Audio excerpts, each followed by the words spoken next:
बच्चों, आज हम आपके लिए कक्षा तीसरी का पाठ 2 साझे की खेती के प्रश्नोत्तर शब्दार्थ पेज नंबर 8 पर हैं। तो बच्चों शुरू करते हैं अभ्यास के शब्दार्थ और प्रश्नोत्तर। तो पहला प्रश्न है शब्दार्थ के लिए, आइए शब्दों के अर्थ जानें। डग भरना, कदम बढ़ाना। डग भरना, कदम बढ़ाना, जैसे अपने आगे की ओर चलना, कदम बढ़ाना। बबूला, बाजरे का भूसा, जैसे हम बाजरा बोते हैं तो बाजरे की जो सिरटी होती हैं और बाजरा निकालते हैं सिरटी से तो उसमें बुबला निकलता है, उसको बाजरे का भूसा बोलते हैं। मढ़ाई, भूसे और अनाज को अलग अलग करना, जैसे बाजरे की सिरटी से जब हम बाजरा और बबूला अलग अलग निकालते हैं तो उसको मढ़ाई बोलते हैं। सिरटे, बाजरे का दानेदार हिस्सा, यानी बाजरे की जो सिरटी होती है उसको सिरटे बोलते हैं, जिसमें बाजरे के दाने और बबूला होता है। लामनी, लामनी फसल की कटाई होती है, जैसे हम गेहूं की लामनी करते हैं या बाजरे की लामनी करते हैं तो लामनी को हम फसल की कटाई कहते हैं। उसके बाद कहानी से प्रश्न उत्तर हैं हमारे, प्रश्न उत्तर करते हैं। प्रश्न नंबर 2 का क है, कौवा रोज़ उसी पेड़ पर क्यों आने लगा। कौवा रोज़ उसी पेड़ पर क्यों आने लगा। चिड़िया से मित्रता करने के लिए कौवा उस पेड़ पर हर रोज़ आने लगा, क्योंकि उसमें कौवे का स्वार्थ छिपा हुआ था, इसलिए वह चिड़िया से मित्रता करना चाहता था, इसलिए चिड़िया से मित्रता करने के लिए कौवा पेड़ पर आने लगा। ख है, कौवे ने क्या कहकर चिड़िया को खेती करने के लिए राजी किया। कौवे ने चिड़िया को लालच देकर साझे की खेती के लिए राजी किया। उसके बाद है प्रश्न नंबर 2 का ग, चिड़िया के खेत चुनने से लेकर फसल पकने तक के कामों को क्रमानुसार लिखना है। ये हमारे काम हैं, चिड़िया के खेत चुनने से लेकर फसल पकने तक के जो काम हैं वो क्रमानुसार हमने लिखने हैं। मढ़ाई, लामनी, बिजाई, हल चलाना।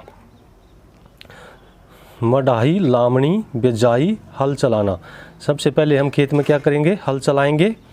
उसके बाद हम क्या करेंगे, बिजाई करेंगे। बिजाई के बाद लामनी करेंगे। लामनी के बाद क्या करेंगे, मढ़ाई, यानी उस अनाज को निकालेंगे। मढ़ाई का मतलब है अनाज को निकालना। तो ये क्रमानुसार हैं, पहले हल चलेगा, फिर बिजाई होगी, फिर लामनी होगी और फिर मढ़ाई होगी। तो अगला प्रश्न है घ, कौवा चिड़िया के साथ काम करने क्यों नहीं जाता था।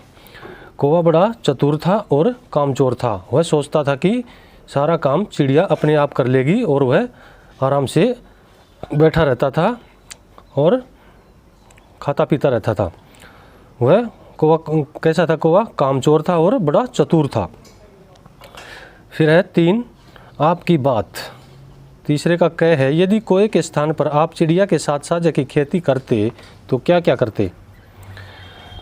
मैं चिड़िया के साथ मिलकर हल चलाता, बिजाई व लामनी करता। ख है, कौवे ने बबूले का ढेर चुना, जब उसे उसकी असलियत पता चली होगी तो क्या हुआ होगा। उसको क्या हुआ होगा, कौवे को उसको अपनी मूर्खता पर पछतावा हुआ होगा, क्योंकि बबूले में कुछ नहीं होता। सारा जो बाजरे का जो ढेर था, बाजरे के जो दाने थे वो तो चिड़िया के बंटवारे में आ गए थे, कौवे के हिस्से में तो केवल बबूला था। बबूले के ढेर पर वो जाकर बैठ गया था, उसको नहीं पता था कि बबूला क्या होता है और बबूले का क्या वास्तविक मोल है। तो कौवे को बड़ा पछतावा हुआ होगा, वह मूर्ख था, उसको अपनी मूर्खता पर पछतावा हुआ होगा। उसके बाद बच्चों चलते हैं पेज नंबर 9 पर। तो बच्चों हम आ गए हैं पेज नंबर 9 पर। हम शुरू करते हैं ग, अनुमान लगाकर बताइए कि कौवे ने बबूले के ढेर को क्यों चुना होगा। कौवे ने सोचा होगा कि मैं बिना मेहनत किए बनी बनाई राबड़ी खा लूँगा, यानी उसको बिना मेहनत किए राबड़ी मिल जाएगी, ऐसा उसने सोचा था। घ है, जब भी चिड़िया ने कौवे को काम करने के लिए बुलाया उसने कोई न कोई बहाना बना दिया। सोचकर बताएं उसने कौन कौन से बहाने बनाए होंगे। उसने कौन कौन से बहाने बनाए थे कि मैं बाद में आऊँगा, आप खेत में चलो, इतने काम करो, मैं बाद में आऊँगा, खाना खा कर आता हूँ, पानी पी कर आता हूँ, इस प्रकार के बहाने वह बनाता रहता था और खेत में नहीं जाता था। अगला है अंग, क्या आपने कभी कोई पौधा लगाकर उसकी देखभाल की है, यदि हाँ तो अपने पौधे के बारे में बताइए। जैसे जैसे हमारा बारिश का मौसम आता है तो हम हर साल पौधे लगाते हैं।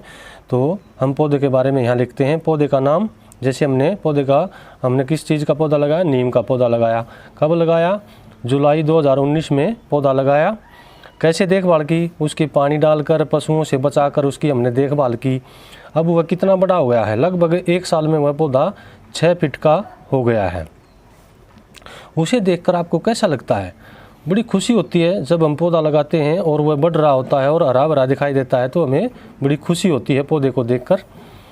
तो प्रश्न नंबर 4 है, भाषा की बात। चिड़िया ईमानदार थी। इस वाक्य में ईमानदार शब्द ईमान जमादार से बना है। ऐसे ही कुछ और शब्द बनाएं, जैसे समझ जमादार समझदार, खबर जमादार खबरदार, दाग जमादार दागदार, पहरे जमादार पहरेदार। ये जैसे चिड़िया ईमानदार थी, इस प्रकार ईमानदार शब्द ईमान जमादार से बना है। ऐसे ये शब्द बनाए गए हैं, इनको हमने ध्यान से देखा। आगे देखिए ख है, कोई ने आओ देखा न ताओ, झट से उड़कर बबूले के ढेर पर जा बैठा। आओ देखा न ताओ एक मुहावरा है जिसका अर्थ है बिना सोचे समझे। आओ देखा न ताओ मतलब बिना सोचे समझे वह बबूले के ढेर पर बैठ गया। इस मुहावरे का प्रयोग करते हुए कुछ वाक्य बनाने हैं। जैसे ये मुहावरा है, आओ देखा न ताओ बिना सोचे समझे, ये इसका अर्थ हो गया बिना सोचे समझे। फिर इसको हम वाक्य में प्रयोग करेंगे अर्थ को। कोई ने आओ देखा न ताओ, वह झट से उड़कर बबूले के ढेर पर जा बैठा। इस प्रकार हम और मुहावरे भी कर सकते हैं इस पाठ से छांट कर। तो बच्चों, आपने ये इस पाठ के शब्दार्थ और प्रश्नोत्तर आपने अभी समझे। तो मैं आशा करता हूँ कि आप इसको अच्छी तरह लेसन को करेंगे, पाठ को करेंगे। तो हमारा ये लेसन आज यहीं समाप्त होता है बच्चों। अगले लेसन में फिर मिलते हैं। धन्यवाद।